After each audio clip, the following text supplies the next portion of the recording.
ছোটবেলায় মা মাসিদের হাতে এরকম মাছের পাতলা টলটলে ঝোল রান্না অনেক খেয়েছি। সেই স্বাদ এখনো ভুলতে পারি না। তাই মাঝে মাঝে ওভাবে পাতলা টলটলে ঝোল রান্না করি। অনেক চমৎকার লাগে। নমস্কার, আমি স্বপ্না। দেশ এবং দেশের বাইরে যে যেখান থেকে ভিডিওটি দেখছেন, আপনাদের সবাইকে অনেক অনেক শুভেচ্ছা। স্বপ্নাস ব্লগে সবার আমন্ত্রণ। আজ রান্না করব ঝিঙ্গে আলু ডালের বড়ি দিয়ে রুই মাছের পাতলা ঝোল, সাথে থাকবে বরবটি দিয়ে চীনাবাদাম ভর্তা। প্রতিদিনের মতো আজও নতুন একটি পর্ব সাজানোর প্রয়াস করছি। আমাদের ঘরোয়া রান্নাবান্না, খাওয়া দাওয়া, এইসব বাস্তব চিত্রগুলি নিয়ে। আশা করছি আপনাদের সবার ভালো লাগবে। তাই অনুরোধ রইল, পর্বটি প্রথম থেকে শেষ পর্যন্ত দেখুন। আপনি যদি এই প্রথম আমাদের ভিডিওটি দেখে থাকেন, সম্পূর্ণ পর্বটি দেখার পর যদি একটু ভালো লাগে, আমার অনুরোধ রইল চ্যানেলটি সাবস্ক্রাইব করে আপনার মূল্যবান মন্তব্যটি লিখে জানাবেন। ফেসবুক থেকে ভিডিওটি দেখে থাকলে পেজটি ফলো, লাইক, শেয়ার করে আপনার মূল্যবান মন্তব্যটি লিখে জানাবেন। যে কোনো গঠনমূলক মন্তব্য করতে পারেন, কোনো সমস্যা নেই। আমি আপনাদের সকল মন্তব্যের উত্তর দেব। ঝিঙে আলুর খোসা ছাড়িয়ে ধুয়ে নিয়েছি, এখন কেটে নিচ্ছি। রান্না বসিয়ে দিলাম। কড়াই গরম হলে অল্প একটু গোটা জিরা টেলে নিচ্ছি মাছের ঝোলে দেওয়ার জন্য। খেয়াল রাখতে হবে জিরাটা যেন পুড়ে না যায়। খুব সুন্দর মতো ভাজা হয়ে গেছে, এখন নামিয়ে নেব।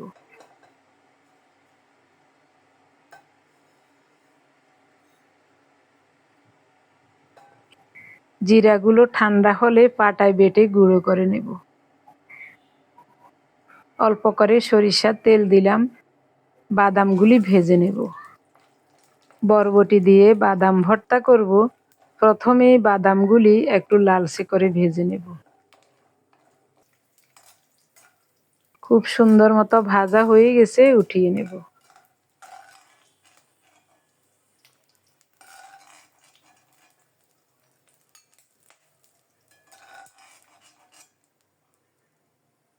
ভর্তার পরিমাণ লবণ দিয়ে প্রথমে কাঁচামরিচগুলি দিয়ে দেব। লবণ দেওয়াতে একটা মরিচও কিন্তু ফাটছে না, দেখুন। অল্প কিছুক্ষণ নেড়ে চেড়ে বরবটি দিয়ে দিলাম। 2-3 মিনিট ঢাকা দিয়ে রান্না করব। এতে করে বরবটি আর কাঁচামরিচ ভিতর থেকে ভালোভাবে সিদ্ধ হয়ে যাবে।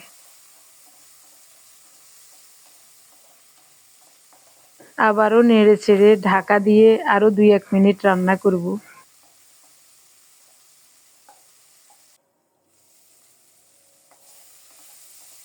এবার আর ঢাকা দেব না। বরবটি আর কাঁচামরিচ খুব সুন্দর মতো সিদ্ধ হয়ে গেছে এবং ভাজা ভাজা হয়ে গেছে। এবার কুচানো পেঁয়াজ দিয়ে দিলাম।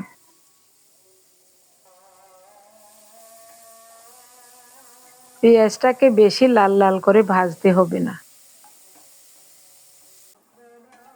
কিছুক্ষণ নেড়ে চেড়ে ভেজে নিয়েছি, একটু বাদামি রং ধরেছে। খুব সুন্দর মতো ভাজা হয়ে গেছে, এখন নামাবো। কাঁচামরিচগুলোতে ঝাল একেবারেই কম, তো আমি কয়েকটা শুকনো মরিচ ভেজে নেব ওই ভর্তার সাথে বাটার জন্য। শুকনো মরিচগুলোতে ঝাল কম, তবে গ্রান আছে ভালো। 4টা মরিচ ভেজে নেব, বেশি কালো করব না। এরকম করে নিয়েছি, এখন উঠিয়ে নিলাম। ভর্তার উপকরণ ভাজা হয়ে গেছে, এখন মাছগুলি ভেজে নেব। রুই মাছের পিসগুলি লবণ মাখিয়ে ভালো করে ধুয়ে আবার লবণ হলুদ মাখিয়ে নিয়েছি ভাজার জন্য। সাথে আলুগুলিও দিয়ে দিলাম। মাছের সাথে আলুগুলিও ভাজা হয়ে যাক।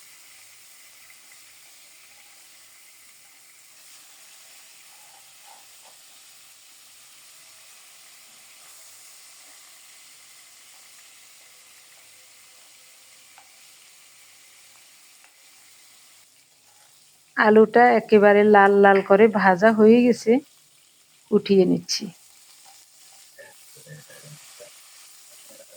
এদিকে মাছের পিসগুলিও লালচে করে ভাজা হয়ে গেছে।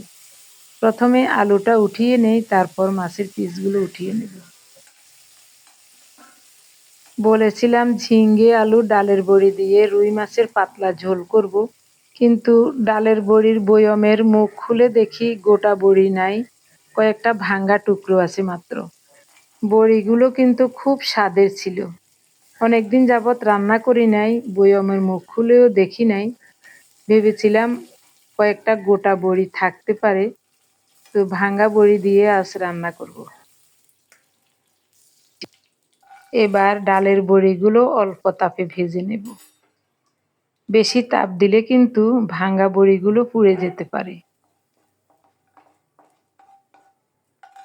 খুব সাবধানে বড়িগুলো ভেজে নিলাম। ফোড়নে দেব গোটা জিরা আর একটা তেজপাতা। ফোড়নটা রেডি হলে ঝিঙ্গে দিয়ে দেব। লবণ দেওয়ার আগে ঝিঙ্গেটাকে নেড়ে চেড়ে একটু কষিয়ে নেব। দিয়ে দিলাম স্বাদ মতো লবণ। এখন ঝিঙ্গে থেকে জল বের হয়ে যাবে। বাটা কাঁচামরিচ দিলাম। এই কাঁচামরিচেও ঝাল কম, পরে সামান্য করে একটু গুঁড়ো মরিচ দেব। হাফ চা চামচ হলুদ গুঁড়ো, হাফ চা চামচের কম গুঁড়ো মরিচ দিয়েছি। ভালোভাবে নেড়ে চেড়ে কষিয়ে নিচ্ছি। চুলার তাপটা কমই আছে। এখন দেব ফোটানো গরম জল। দিয়ে দেব ভেজে রাখা আলু, মাছ এবং ডালের বড়ি।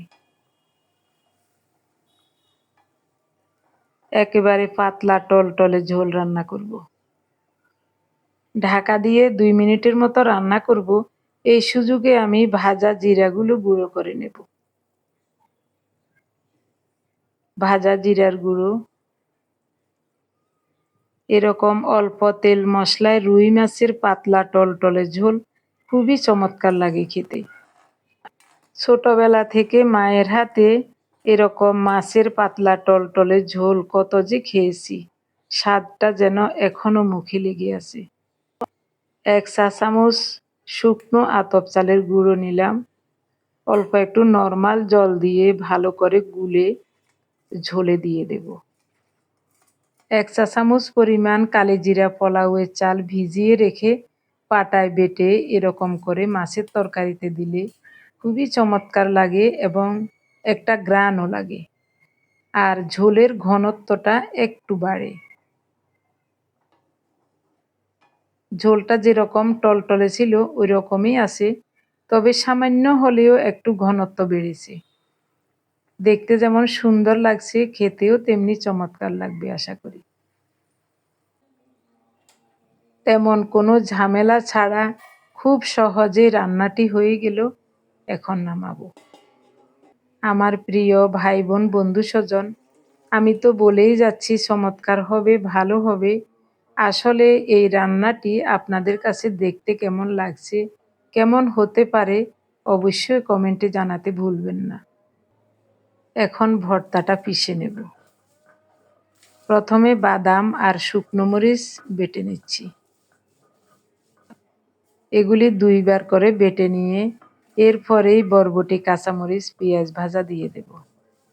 সব মিলিয়ে একসাথে খুব সুন্দর মতো বেটে দারুণ স্বাদের একটা ভর্তা তৈরি করে নেব। কিছু না থাকলে শুধু এই ভর্তা দিয়ে ভাত খাওয়া যায়।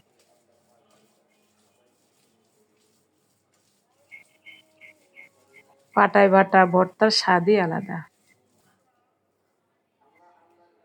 মিক্সিতেও আমি ভর্তা পিষে নিয়েছিলাম, কিন্তু ওটার স্বাদে আর এটার স্বাদে একটু হলেও তফাৎ আছে। কাঁচামরিচ আর বরবটি ভাজার সময় যে পরিমাণে লবণ দিয়েছিলাম ওই লবণে হয় নাই। এখন ভর্তা বাটার সময় আরও সামান্য একটু লবণ দিয়েছি স্বাদ মতো।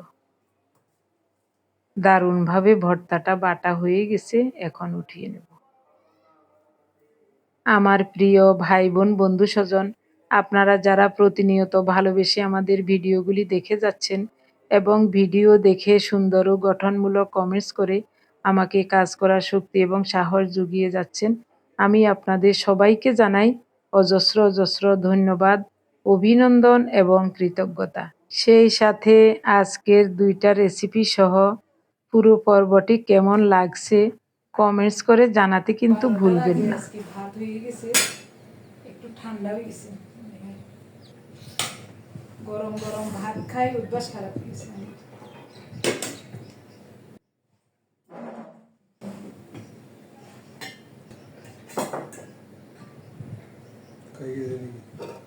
অনেক পার্থনি খাই গেছে না,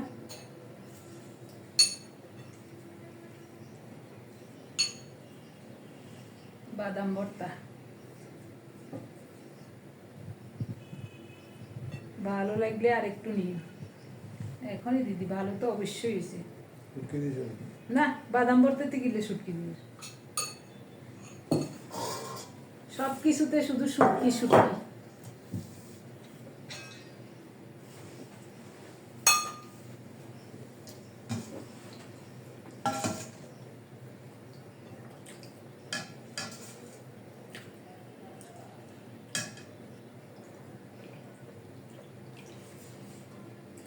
ঝিঙে আলু ডালের বড়ি দিয়ে রুই মাছের ঝোল।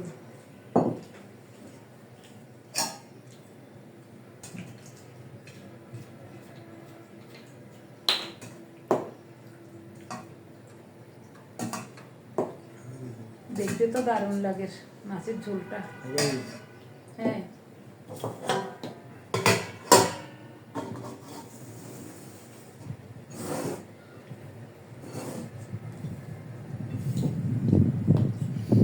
নিম পাতার গুঁড়ো পাইনিছে।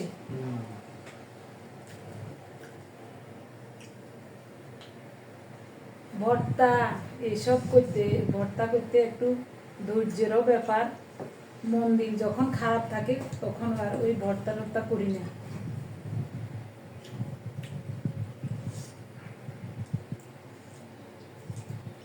নিমের তিতা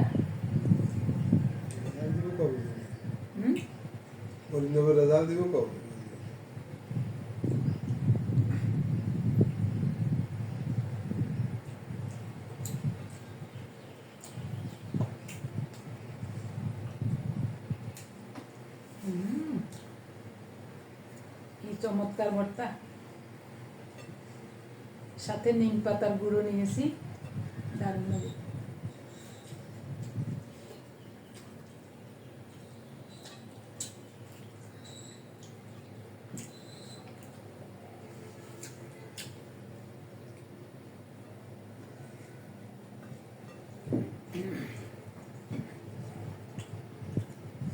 সকাল থেকে কিছুই না খাইলে ভাত খাইতে যে দুপুরে কি মধুর মতো লাগে, কি ভালো লাগে, রাতেও আর খেতে ইচ্ছা করে না।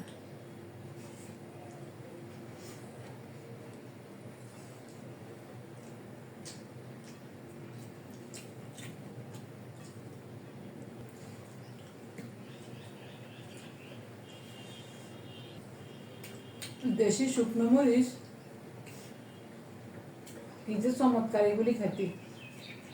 কয়েকটা শুকনো মরিচ ভেজে ভর্তাতে দিয়েছিলাম, তার জন্য বেশি স্বাদ লাগে। আরো কাঁচা মরিচেও ঝাল কম, শুকনো মরিচেও ঝাল কম, সব মিলাই একেবারে কম ঝাল।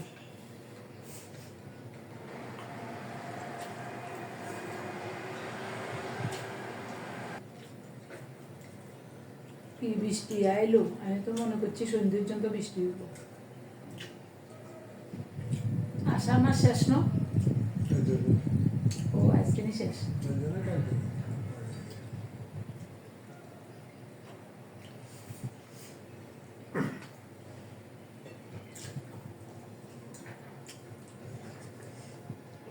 ঝোলটা নিই কেমন হয়েছে খেয়ে দেখি। ডালের বড়ি শেষ। কি চমৎকার।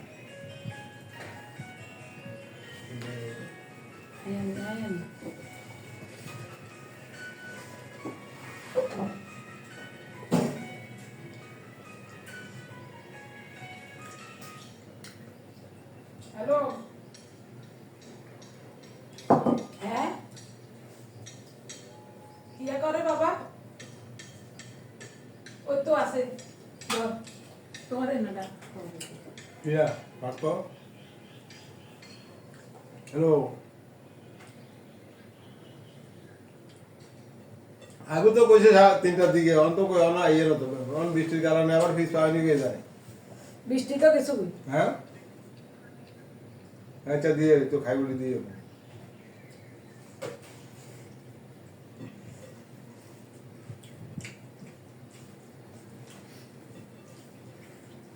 ঝোল কেমন হয়েছে ঝোল খুব ভালো হয়েছে ভাত লাগবে নি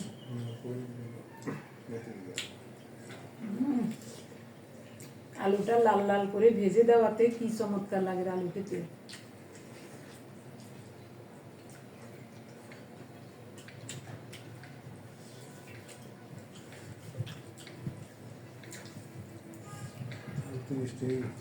হুম আলু মিষ্টি হয়ে গেছে হুম দাম বাড়িয়ে গেছে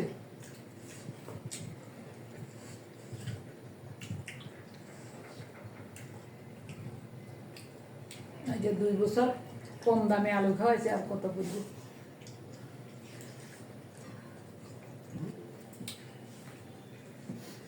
মা গো কি চমৎকার এরকম ডালের বড়ি যদি আরো থাকতো ডালের বড়িগুলি শেষ হয়ে যাওয়াতে আফসোস লাগছে। বড়িগুলি খুব স্বাদের ছিল।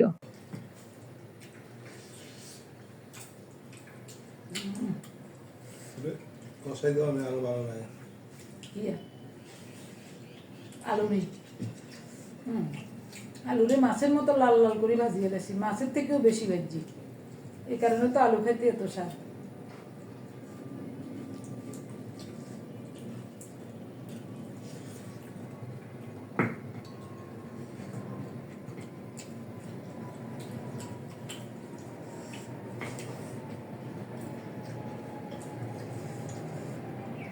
গতকাল যে কাঁকরোল ভাজা করছি আরো 2 পিস রয়েছে না আমি ভাবছি পাত্র খায় না না খায় তোমার রাত্রে 1 পিস দিছি না কম না আর আসেনি আরো একটা দিয়ে দিছি বিসির কারণে খায় না বুঝছো এভাবে করে ভাজি দিলে খাইব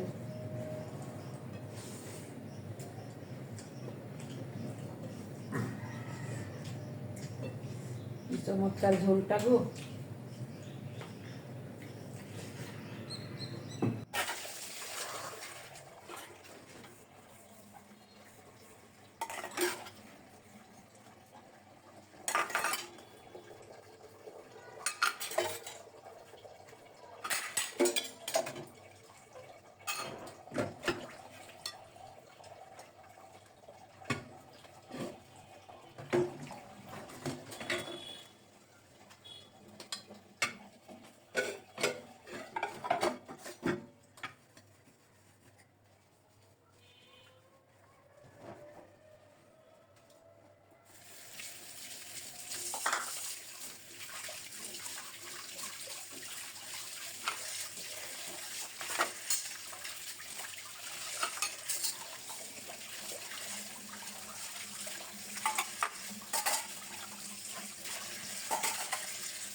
সংসারের খুঁটিনাটি কাজগুলো সব একা হাতে করতে হয়, তাই সারা দিনই কাজের উপরে থাকি। খাওয়া দাওয়া শেষ, আজকের মতো কাজও শেষ, এরপরে আর কোনো কাজ করব না। আমার প্রিয় ভাই বোন বন্ধু স্বজন, এতক্ষণ পর্যন্ত ভিডিওটি দেখার জন্য আপনাদের সবাইকে জানাই অজস্র অজস্র ধন্যবাদ, অভিনন্দন এবং কৃতজ্ঞতা। সবাই ভালো থাকুন, সুস্থ থাকুন, দেখা হবে আগামী পর্বে। ধন্যবাদ সবাইকে।